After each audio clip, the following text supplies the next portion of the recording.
Bom dia.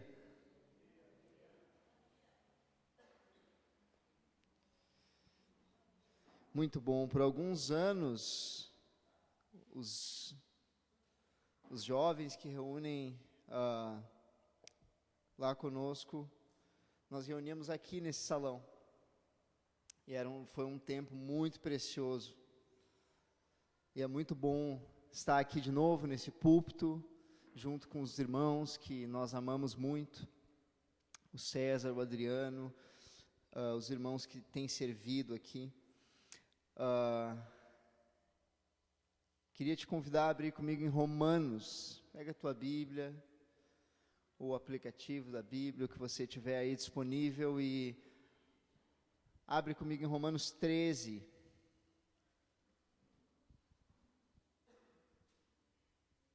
Será que alguém conseguiu uma aguinha? Romanos 13, versículos 11 a 14, nós vamos ler. E diz assim: digo isso a vós outros, que conheceis o tempo. Já é hora de vos despertardes do sono, porque a nossa salvação está agora mais perto do que quando no princípio cremos. Vai alta a noite e vem chegando o dia. Deixemos, pois, as obras das trevas e revistamo-nos das armas da luz. Tem alguém aí com sono? Eu confesso que eu estou com um pouco de sono.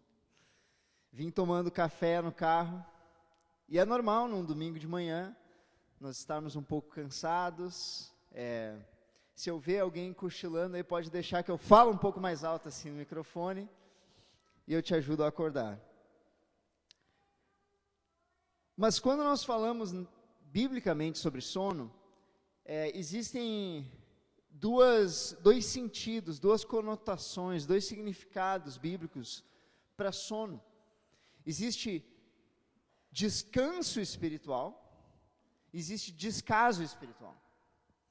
Descanso espiritual, ele nasce do amor a Deus. Quem ama a Deus descansa. E o descaso espiritual, ele nasce do amor próprio. Quem ama a si mesmo e vive em torno de si mesmo, não faz caso das coisas espirituais. Vocês estão entendendo? O descanso espiritual é maravilhoso. É maravilhoso. Eu lembro do Salmo 127, que diz que aos seus amados Deus dá enquanto dormem. Ou seja, quando nós descansamos no Senhor, Ele nos abençoa. Mateus 8 também nos conta aquela história onde Jesus subiu ao monte para orar e depois disse para os discípulos: passemos para outra margem. E aí os discípulos ali, tentando vencer aquelas ondas do mar, e Jesus dormia. Vocês lembram dessa história? Jesus dormia por quê? Porque ele confiava no Pai, ele confiava no poder do Pai, e ele confiava na autoridade de Deus sobre a natureza. Então Jesus descansava. O descanso espiritual, ele nasce do amor a Deus. Mas o descaso espiritual é o tipo de sono que nos destrói, que não faz bem. É o sono que nos corrói por dentro, que nos deixa presos. E é o tipo de sono que Paulo está falando nesse texto que nós lemos. Vocês perceberam durante a leitura? Ele diz que já é hora de nós despertarmos, é hora de vocês despertarem do sono. Então é esse tipo de sono que Paulo está falando. É o sono do descaso das coisas de Deus. É o sono do desprendimento das coisas de Deus. É o sono que rouba a nossa força, rouba o nosso poder, rouba a nossa autoridade espiritual, rouba a nossa paz. E é sobre isso que nós vamos falar nessa manhã, sobre como vencer o sono espiritual, amém? Glória a Deus. E os estudos que foram realizados por cientistas a respeito do sono, ensinam que o sono ele acontece em 4 estágios, né? Quando nós dormimos, existem 4 fases do sono. A gente dorme às 10 da noite, eu durmo às 10 da noite, tem gente que dorme mais tarde, tem gente que dorme até mais cedo, mas, digamos assim, às 10 você vai para a cama, e às 6 da manhã você desperta. Durante esse período todo existem 4 estágios que acontecem, né? 4 fases do sono. O primeiro estágio se nós ficarmos acordados durante muito tempo, o nosso corpo vai começar a liberar alguns hormônios que vão nos deixar sonolentos, vão nos deixar mais devagar, vão nos dar vontade de dormir. Acho que todos nós já sentimos isso, né? Quando o rosto começa a dar aquele comichão, e os olhos parece que ficam pesados, e a cabeça fica pesada também. Muitos de nós já passamos por isso durante uma pregação, por isso que eu sei do que eu estou falando, e eu sei que eu posso ajudar vocês com o microfone também. Mas isso é o que acontece no primeiro estágio. O nosso corpo começa a liberar esses elementos químicos, começa a liberar esses hormônios, como adenosina, melatonina, que vão nos deixando sonolentos, vão nos deixando mais devagar. Mas e aí quando finalmente nós repousamos a cabeça no travesseiro, a gente entra nesse primeiro estágio do sono, né? Aquele sono leve. Acho que todo mundo já acordou nesse estágio, né? Você deita a cabeça no travesseiro, logo dormiu e acorda por causa de um barulho, né? Ou alguma coisa assim. A minha esposa e eu sempre moramos em apartamento, e agora nos mudamos para uma casa, e casa faz barulho, né? Estrala uma coisa aqui, estrala uma coisa lá, e nas primeiras noites acordamos algumas vezes. Esse é o primeiro estágio, a gente acorda fácil, e o sono ainda é muito superficial. Vocês estão comigo? Faz sentido? Já passaram por isso? Amém. O segundo estágio, as funções do corpo, vitais, começam a diminuir. É impressionante, a temperatura do corpo baixa, é por isso que às vezes você acorda com frio no meio da noite. Os batimentos cardíacos diminuem, a respiração diminui, e tudo fica mais devagar, o corpo todo fica mais devagar. E nós entramos no estágio de relaxamento profundo. Esse é o segundo estágio do sono, onde nós damos aquela relaxada, certo? E esse estágio, ele dura também em torno de 20 minutos. É por isso que dizem que se tu quer tirar um cochilo, é bom acordar nesse estágio aqui, que acorda relaxado, acorda bem, acorda feliz. Então, um bom cochilo tem em torno de 30 minutos, aí fica a dica, é o que a ciência pelo menos nos diz. Agora, depois disso, no terceiro estágio, a gente entra no que é chamado do sono profundo. Eu acho que esse também todos nós sabemos reconhecer.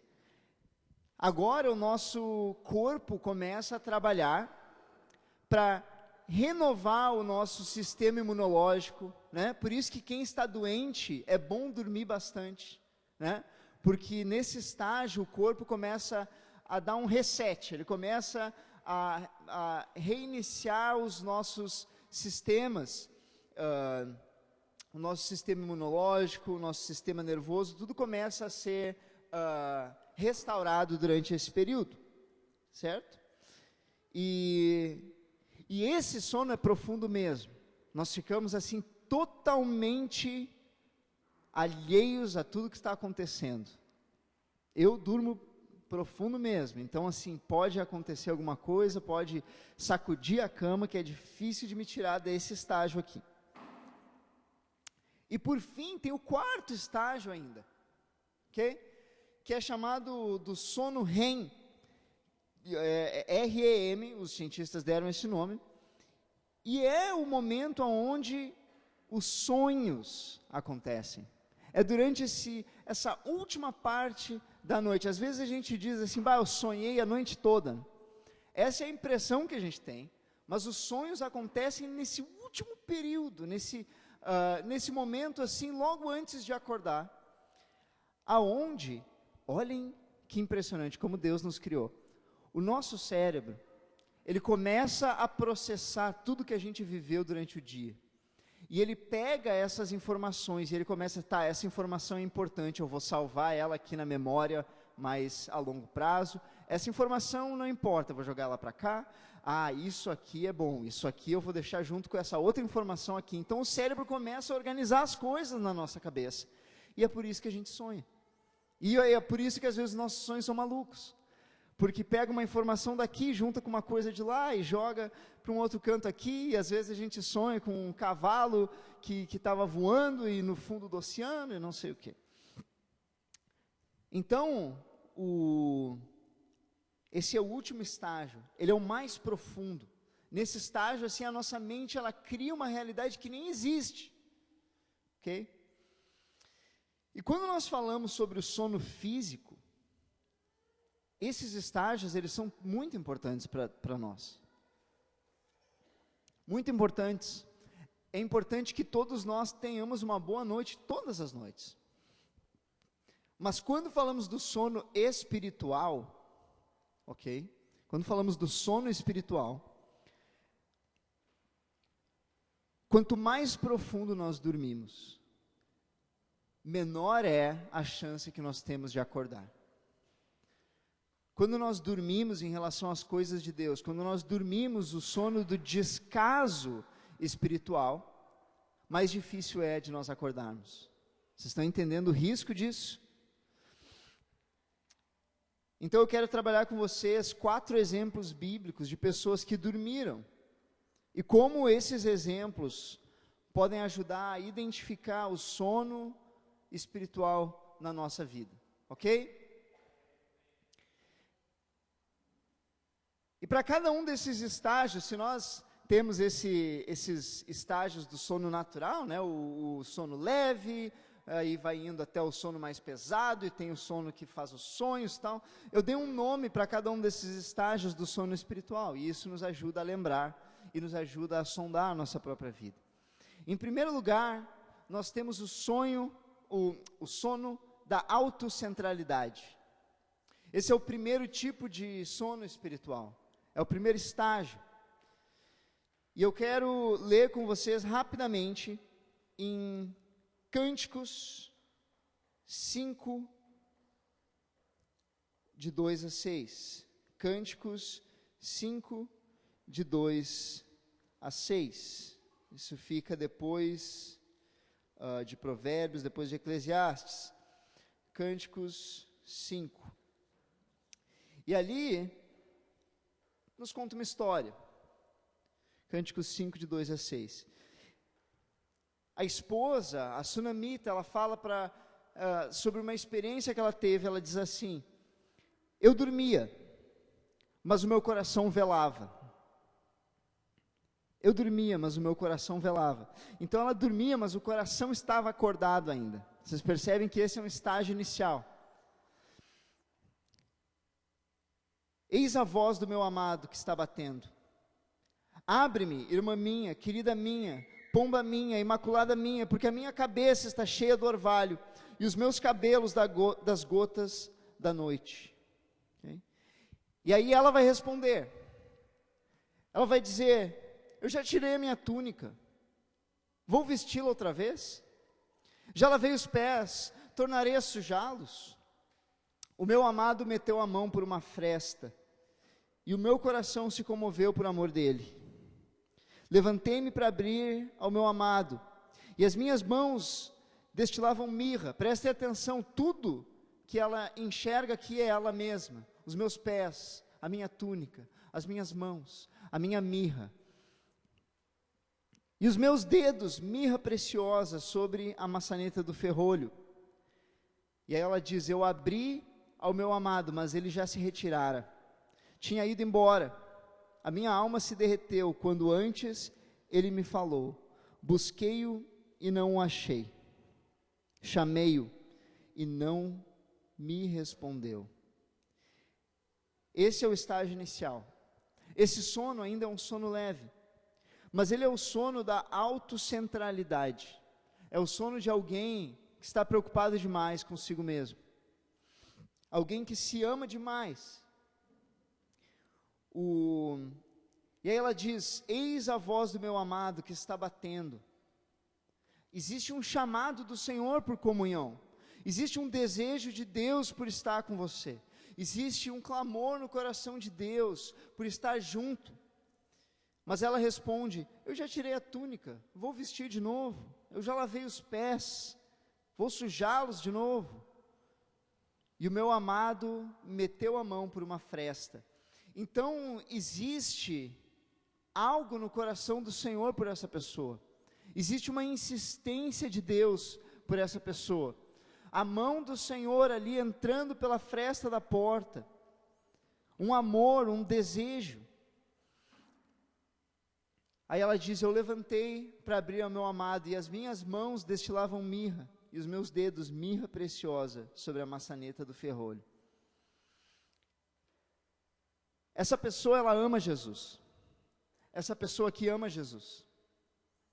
Porque ela decide, enfim, levantar, sair da cama, abrir a porta. Ela quer estar com o amado. Ela ama Jesus. Mas qual é o problema? É que tudo que ela consegue ver são as suas coisas. É ela mesma. É o seu perfume. É a sua necessidade. E aí no fim da história, o que acontece? Abri ao meu amado, mas ele já se retirara. Eu quero que vocês percebam isso. O que isso quer dizer? Esse texto não está falando sobre perder a salvação, mas nós podemos perder a presença, nós podemos perder a comunhão. O povo de Israel, quando estava no deserto, Deus dava o maná todos os dias. Vocês lembram dessa história? Deus dava o alimento diariamente de manhã. Mas vocês lembram qual foi o aviso de Deus? Ele disse: vocês vão recolher o maná na primeira hora, porque quando o sol estiver alto no céu, o maná se derrete, o maná se perde. Ou seja, havia uma janela da presença de Deus, havia um convite de Deus para que o povo se alimentasse daquilo que Deus tinha para dar, e quando essa janela terminasse, eles teriam que esperar um novo dia, eles teriam que esperar uma nova visitação. E o que esse texto nos diz é que quando nós estamos nesse sono da autocentralidade, nós vamos acabar constantemente perdendo as visitações de Deus. Deus está lá, Ele quer ter comunhão, mas se nós estamos tão centrados em nós mesmos, nós podemos acabar chegando até Ele e perdendo aquilo que Ele tinha para nos dar naquele momento. Esse é um risco muito sério. É o sono da autocentralidade. Em segundo lugar, o estágio número 2. Essa pessoa, então, ela vai dormindo mais profundamente. Lembram que são 4 estágios? Estágio 2 é o da autoconfiança. Tá? E nós podemos pegar um exemplo disso em 2 Samuel. 2 Samuel vem antes de 1 Reis ali. E, obviamente, depois de 1 Samuel. 2 Samuel 11. Versículos 1 a 4. Diz assim: decorrido um ano. Prestem bem atenção nesse texto, ok? Decorrido um ano. Qual é o contexto disso aqui? Davi, ele já tinha vencido os homens de Saul, ele já tinha sido coroado como rei, ele já tinha conquistado Sião das mãos dos jebuseus, o monte Sião, ele já tinha derrotado os filisteus, ele já tinha trazido a arca para Jerusalém depois de 78 anos, ele já tinha derrotado os moabitas, derrotado os amonitas, ele já tinha derrotado os sírios, ele tinha um currículo impressionante, ok? Currículo assim de um rei como nenhum outro. E o texto ainda diz que Deus dava vitórias a Davi por onde quer que ele fosse. Então pensa um homem cheio da presença, cheio de vitória. Mas aí nós lemos o nosso texto aqui, ok? 2 Samuel 11, 1 a 5. Diz assim: decorrido um ano, no tempo em que os reis costumam sair para a guerra, enviou Davi a Joabe, que era o seu general, e os seus servos com ele, e a todo Israel, e destruíram os filhos de Amon, e sitiaram a Rabá, porém Davi ficou em Jerusalém. Prestem atenção nisso, Davi ficou em Jerusalém. Uma tarde, levantou-se Davi da sua cama, e andava passeando no terraço da casa. Daí ele viu uma mulher que estava tomando banho, e ela era muito formosa. Davi mandou perguntar quem era. Disseram-lhe: a Batseba, filha de Eliã, mulher de Urias, o heteu. Então enviou Davi mensageiros que a trouxeram, e ela veio e se deitou com ele. Vocês todos conhecem essa história. É o pecado de Davi com Batseba. É o adultério, o assassinato de Davi. Um pecado que marcou a sua vida. Mas em que contexto aconteceu esse pecado? O texto nos diz claramente. Nos diz, em primeiro lugar, que no tempo em que os reis costumavam sair para a guerra, onde é que ficou Davi? Em Jerusalém. Davi não foi para a guerra. O tempo era de guerrear, mas Davi ficou em casa. Ou seja, ele foi alguém que se tornou confortável com as coisas de Deus. Ele não achava que precisava mais lutar, ele não achava que precisava mais buscar. Ele tomou as coisas de Deus por garantido. Vocês já conheceram uma pessoa assim? Acho que todos nós já fomos essa pessoa, né? Ainda mais, vocês repararam no texto que nós lemos, que horas Davi saiu da cama? Olhem para a Bíblia de vocês aí e descubram, enquanto eu bebo um gole de água. Quem falou? Ah, ali, por favor, de novo. À tarde. Diz, uma tarde levantou-se Davi da cama. Ou seja, esse é um homem que estava num sono espiritual. Ele é alguém que entrou num estado de sono tão profundo, que ele dormiu até de tarde. Certo? Esse é o sono da autoconfiança. É alguém que confia em si mesmo e deixou de confiar em Deus. Isso pode acontecer quando nós temos vitórias em Deus. Esse é o mais interessante. Nós temos tido vitórias. O Senhor nos abençoou com um trabalho. E Ele nos abençoou com um bom trabalho. E Ele nos abençoa com uma boa família. E Ele nos abençoa com bons relacionamentos. E nós temos bons amigos. E nós temos uma boa igreja. E assim nós vamos colecionando vitórias, né? E aí, puxa, eu queria conquistar tal coisa e eu conquistei. E assim nós vamos. Eu queria comprar aquela roupa e eu consegui comprar. Até que nós começamos a pensar, puxa, será mesmo que eu preciso de Deus? E nós começamos a nos tornar autoconfiantes. Autoconfiantes. O problema não é ser confiante, irmãos. É ser autoconfiante. Ok? E mais, Davi, ele viu aquela mulher e diz que ele mandou perguntar quem era ela.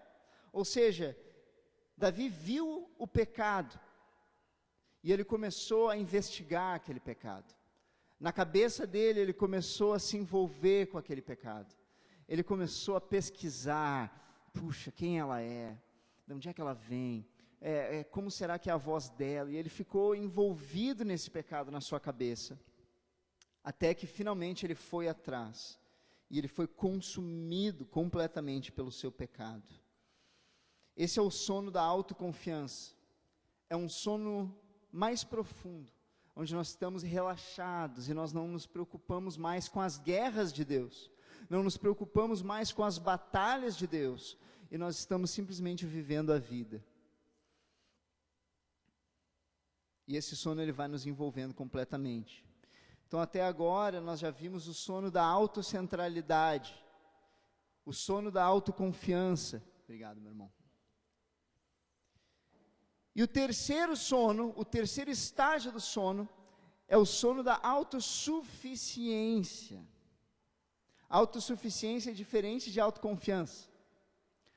Autoconfiança é achar que tem algo bom na minha carne. É achar que se eu botar no piloto automático, vai dar bom. Mas autossuficiência não é achar que tem algo bom na minha carne. Autossuficiência é achar que eu não preciso de Deus. Autossuficiência é achar que eu posso viver uma vida independente de Deus. A palavra do Senhor nos fala de Jonas, ok? Eu vou abrir aqui, quem quiser abrir comigo. Jonas é o 6º livro dos profetas menores. Se você abrir em Ezequiel, que é bem grandão, 6 livros depois de Ezequiel. Livro de Jonas, no capítulo 1, versículos 1 a 8, é uma longa história. E vai dizer assim, vai abrindo, e eu vou lendo. Veio a palavra do Senhor a Jonas, filho de Amiatai, dizendo: dispõe-te e vai à grande cidade de Nínive, e clama contra ela, porque a sua malícia subiu até mim. Jonas se dispôs, mas para fugir da presença do Senhor, para Tarsis, e tendo descido a Jope, achou um navio que ia para Tarsis, e pagou, pois, a sua passagem, tendo embarcado nele, para ir com eles para Tarsis, para longe da presença do Senhor. Mas o Senhor lançou sobre o mar um forte vento, e fez-se no mar uma grande tempestade, e o navio estava a ponto de despedaçar. Então os marinheiros, cheios de medo, clamavam cada um ao seu Deus, Deus com D minúsculo aqui, eram todos falsos deuses, clamavam cada um ao seu falso Deus, e lançavam para o mar a carga que estava no navio, para aliviarem o peso dela. Jonas, porém, havia descido ao porão, e se deitado, e, o que diz o texto? Mais alto, Jonas dormia profundamente. Jonas dormia profundamente. Chegou-se a ele o mestre do navio e lhe perguntou: o que se passa contigo?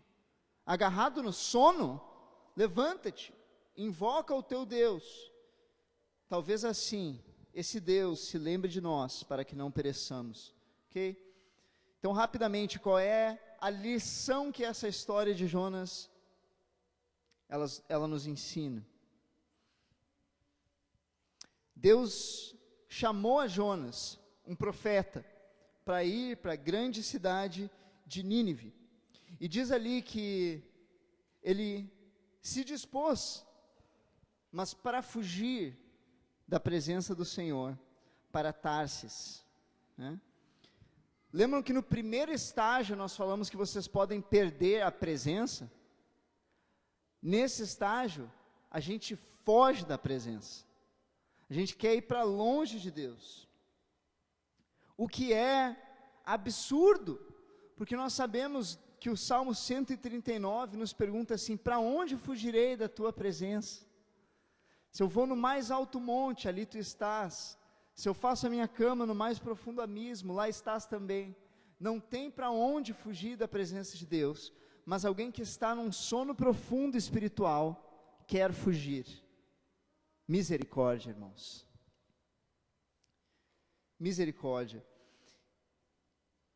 E diz que ele desceu a Jope, e achou um navio que ia para Tarsis. Pagou, pois, a sua passagem e embarcou nele, para ir com eles para Tarsis, para longe da presença do Senhor. O que significa aqui ir para Tarsis, tá? Se a gente pensar no mapa mundial aqui, tá? O Nínive, que é para onde Deus mandou Jonas, é para cá. É lá na Mesopotâmia, lá na Pérsia. Tarsis é na Espanha, é para cá. Então é como se nós estivéssemos em São Paulo e Deus dissesse assim: vai para a Bahia. E aí a gente sai correndo de lá e vai para a rodoviária e compra a primeira passagem de um ônibus para Porto Alegre. É ir para o lado oposto, é fugir da onde Deus está mandando para nós irmos, certo? E aí vai dizer que Jonas dormia profundamente, Esse é o sono da autossuficiência. Lembrem, nós já falamos da autocentralidade, certo? Nós já falamos da autoconfiança, e agora a autossuficiência, que é eu vou para onde eu quiser, quando eu quiser, do jeito que eu quiser. É dizer para Deus: eu vou fazer a minha vontade, e não tem nada que vai mudar os meus planos. Quantos de nós já pensamos isso? Já ouvimos Deus nos dizer algo e dissemos assim: Deus, não, eu vou fazer essa outra coisa. Nós sabíamos no nosso coração que Deus tinha uma vontade para nós, e nós decidimos fazer a nossa vontade no lugar. Percebam, queridos, Jonas, ele não queria deixar de ser profeta. Deus podia ter chegado para ele e dito assim: dispõe-te, vai para a grande cidade de Nínive, e Jonas podia dizer assim: Deus, quer saber, eu não quero mais esse negócio de ser profeta, eu não quero mais saber de ministério, eu vou pendurar o meu cajado aqui, e eu vou ficar onde eu estou. Chega de ser profeta. Ele poderia ter feito isso, mas ele não fez. Ele decidiu ir para outro lugar. Muitas vezes, queridos, na igreja, muitas pessoas não têm coragem de se desviar. Não tem coragem de dizer para Deus: para mim chega, eu não vou mais no culto, eu não vou fazer mais a minha leitura bíblica, eu não vou mais fazer as minhas orações. Deu, porque elas sabem que existe um Deus, elas sabem que existe inferno, elas sabem que existe eternidade com esse Deus, e elas não têm coragem de dizer chega. Mas aí o que a gente faz ao invés? A gente diz assim: eu vou continuar indo no culto, mas eu vou fazer o que eu quero. Eu vou continuar indo no encontro da igreja, mas eu vou do jeito que eu quero. E eu vou ter um relacionamento com quem eu quiser. E eu vou no culto que eu quiser, e no dia que eu quiser. E aí nós nos tornamos então autossuficientes, não precisamos de Deus. Não precisamos de Deus. É o piloto automático da vida espiritual. Então, até agora nós já vimos a autocentralidade, a autoconfiança, a autossuficiência, e o sono só vai piorando, e agora o último sono é o do auto-engano. Auto-engano. E aqui em Juízes 16, eu vou dar o último exemplo negativo para vocês, ok? Em Juízes, capítulo 16, é uma história que até a minha filhinha de 1 ano e meio conhece. É a história de Sansão. Ela ouve a musiquinha que é o fortão do cabelão, que tinha a cabeça do tamanho de um feijão. Esse é Sansão. Juízes 16, 19 a 20. Diz assim: então Dalila fez dormir a Sansão nos joelhos dela, e tendo chamado um homem, mandou raspar-lhe 7 tranças do cabelo, e passou ela a dominar sobre ele, e retirou-se dele a sua força. E ela disse: os filisteus vêm sobre ti, Sansão. Tendo ele despertado do seu sono, prestem atenção aqui nas palavras, queridos, despertado do quê? Do sono. Despertado do quê? Sono. Disse consigo mesmo: sairei, e ainda essa vez, como antes, eu me livrarei, porque ele não sabia ainda que já o Senhor tinha se retirado dele. Ele não sabia que o Senhor tinha se retirado dele. Dalila, Sansão foi alguém que Deus chamou para libertar o povo de Israel dos filisteus. Ele era um juiz, e ele recebeu muito poder para fazer isso, muito poder. Ele vencia exércitos sozinho. Mas ele começou a brincar com o mundo, a ponto de casar com uma mulher que era parte do povo que Deus chamou ele para destruir. Ele fez um pacto com o mundo, ele amou o mundo, se envolveu com o mundo. E aqui diz que Dalila fez Sansão dormir nos joelhos dela. Quem dorme no colo do mundo perde a sua força espiritual. Sansão era um homem forte, mas quem dorme no colo do mundo perde a sua força. Quem se compromete, quem faz aliança com o mundo, perde a sua força. Mas isso não acontece de um dia para a noite. Existe um processo. Aos poucos, nós começamos em um sono que era leve, era fácil de despertar. Qual é a reação de Sansão quando chamam aqueles inimigos, agora sem os seus cabelos, sem a sua força, sem a presença de Deus? Qual é a resposta dele? Ele diz: essa vez vai ser como todas as outras vezes, eu vou me libertar, eu vou vencer esses homens, e vai ficar tudo bem. Mas não foi mais assim. Às vezes nós nos acostumamos. Não, mas eu durmo e logo depois eu acordo. Eu durmo um pouquinho espiritualmente falando, e logo depois eu desperto, não tem problema. Até que a gente não acorda mais. Até que o sono, ele rouba a nossa força espiritual, nos envolve. Sansão foi alguém que nunca levou Deus a sério. Nunca levou Deus a sério. E o jogo de Dalila, nós não lemos isso no texto. Mas o jogo de Dalila foi uma manipulação baseada no amor. O texto vai dizer um pouco antes, no versículo 15, quando Dalila ela está tentando descobrir o segredo da força de Sansão. Acho que todos nós conhecemos essa história. E Dalila diz para ele assim: como dizes que me amas, se não está comigo o teu coração? E essa é a pergunta do mundo para nós. Essa é a pergunta do mundo para mim e para você. Como que tu dizes que me ama, se o teu coração não está comigo? Se nós estivéssemos, ou melhor, se nós estivermos dispostos a dar o nosso coração para o mundo, nós vamos terminar dormindo no colo do mundo.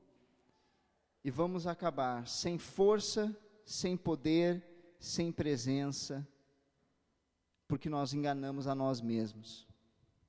E no fim de tudo, a história de Sansão,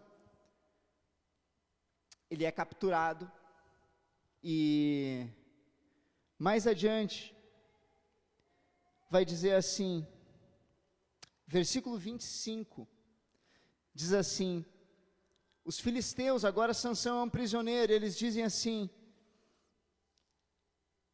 mandem vir Sansão, para que nos divirta. E trouxeram Sansão do cárcere, o qual os divertia, enquanto o fizeram estar em pé entre as colunas. Quem ama o mundo, vira piada do mundo. Quem dorme no colo do mundo, vira piada do mundo. E é isso que o mundo quer fazer de você, piada. Ah, mas não é você que é o crentão, mas não é você que confia em Deus, e agora?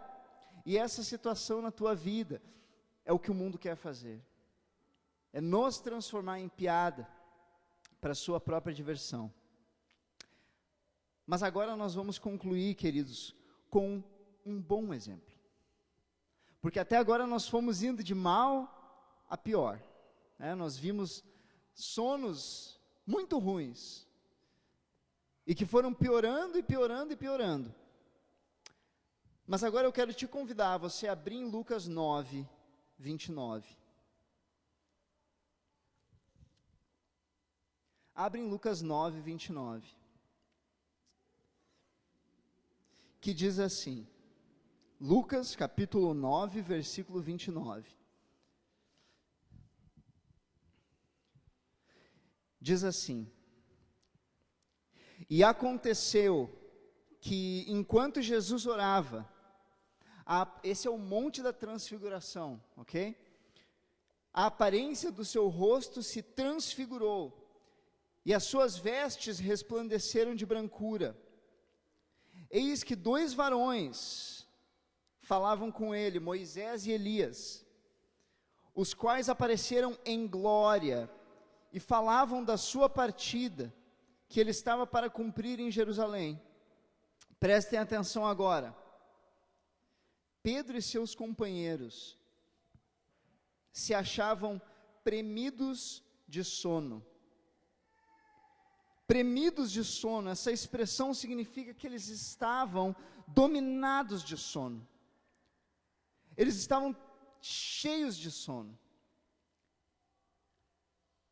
Eu não sei aqui quantos já pegaram a estrada dirigindo, ou fazendo companhia para alguém que estava dirigindo, e tentaram ficar acordado por horas durante a noite.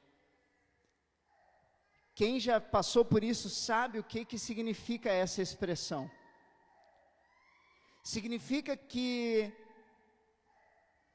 não importa o que você faça, belisque o braço, belisque a barriga, tome café, bata a cabeça na parede, você não consegue ficar acordado. É uma sensação horrível, é um sono intenso, e a pior coisa do mundo, pelo menos para mim, é lutar contra o sono. O sono vem de um lado, você tenta vencer, e ele vem do outro, e ele te abraça, e ele te joga no chão, é horrível.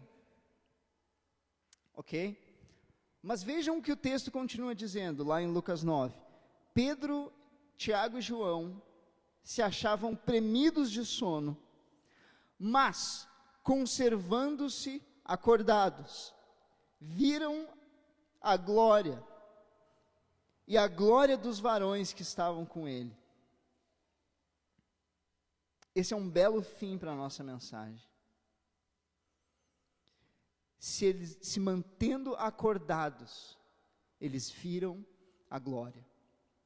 Queridos, não é que eles não estavam lutando contra o sono espiritual, não é que eles não tiveram lutas e desafios, não é, queridos, que eles não experimentaram o que é ser tentado pelo sono, mas eles lutaram para se manter acordados, eles lutaram e perseveraram através daquele sono, e porque eles perseveraram, porque eles se mantiveram acordados, porque eles tomaram uma decisão, eles viram a glória, eles viram a Jesus, eles venceram o sono espiritual. Imaginem se eles tivessem dormido, imaginem se eles tivessem cedido ao sono. E não precisam abrir, mas em 2 Pedro, no capítulo 1, Pedro diz isso, ouçam esse relato. Pedro diz assim: porque não vos damos a conhecer o poder e a vinda do nosso Senhor Jesus Cristo, segundo fábulas engenhosamente inventadas, mas nós mesmos fomos testemunhas oculares da sua majestade, pois ele recebeu da parte do Pai honra e glória, quando, pela glória excelsa, lhe foi enviada a seguinte voz: esse é o meu Filho amado, em quem me comprazo. Ora, esta voz, vinda dos céus, nós a ouvimos quando estávamos com ele no Monte Santo. Porque eles perseveraram. Pedro tinha uma história para contar.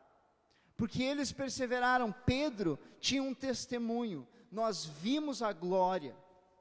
Nós vimos a voz que deu o aval sobre Jesus. Não precisam abrir também, mas em João, no capítulo 1, diz assim: o verbo se fez carne e habitou entre nós, cheio de graça e de verdade, e vimos a sua glória, glória como do unigênito do Pai. O mesmo João, na epístola de 1 João, ele diz assim: o que era desde o princípio, o que temos ouvido, o que temos visto com os nossos próprios olhos, o que contemplamos e as nossas mãos apalparam. O que eles viram naquele dia, naquele monte, mudou a vida deles para sempre. E eles só puderam ver porque eles lutaram e se mantiveram acordados ali. Então, voltando para a nossa introdução, Romanos 13, o apelo do apóstolo Paulo, diz assim, e agora talvez, eu espero que nós possamos ler esse texto, agora com outros olhos. Abre em Romanos 13, para nós encerrarmos. É o texto que nós lemos, e eu realmente espero que a nossa conversa aqui nessa manhã possa ter te dado ferramentas para enriquecer a tua leitura, nessa segunda vez agora. Vamos ler de novo agora, eu vou ler e vocês acompanham aí, essa passagem, Romanos 13, 11 a 14. Digo isso a vós outros que conheceis o tempo, já é hora de vos despertardes do sono, porque a nossa salvação está agora mais perto do que quando no princípio cremos. Vai alta a noite e vem chegando o dia. Deixemos, pois, as obras das trevas e revistamo-nos das armas da luz. Eu não sei em que estágio do sono espiritual tu te encontra nessa manhã. Eu não sei se tu está totalmente despertado e acordado. Eu não sei se tu tens lutado contra o sono, ou se tu estás no primeiro estágio da autocentralidade, centrado em si mesmo, ou da autoconfiança, que não se importa mais e faz as coisas por si mesmo, ou da autossuficiência, no piloto automático, não preciso de Deus, ou até mesmo do auto-engano, como de Sansão, que foi enganando a si mesmo, até que ele dormiu profundamente. Eu não sei em qual é a tua situação, em qual estágio do sono tu te encontras, ou se tu estás acordado, mas uma coisa eu sei, tu não estás sozinho, tu não estás sozinha, o Senhor Jesus está contigo. Paulo diz em Efésios 5 assim: desperta, tu que dormes, levanta-te dentre os mortos, e Cristo te iluminará. Cristo te iluminará. Os cientistas que estudam a ciência do sono, eles concluíram que a luz do sol, a luz natural, ela é o melhor método para acordar. Esquece despertador, esquece alguém te sacudindo na cama. A luz do sol, quando entra no teu quarto, ali onde tu estás, é o melhor despertador que existe. Aquilo nos acorda de uma forma natural, aquilo nos faz bem. E aqui, Paulo nos ensina que a mesma coisa é verdade no espírito. Quem está dormindo, não precisa ficar dormindo.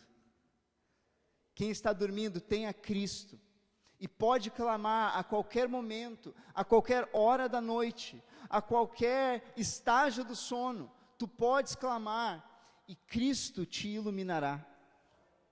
A luz que ilumina os nossos corações vai brilhar sobre a tua vida,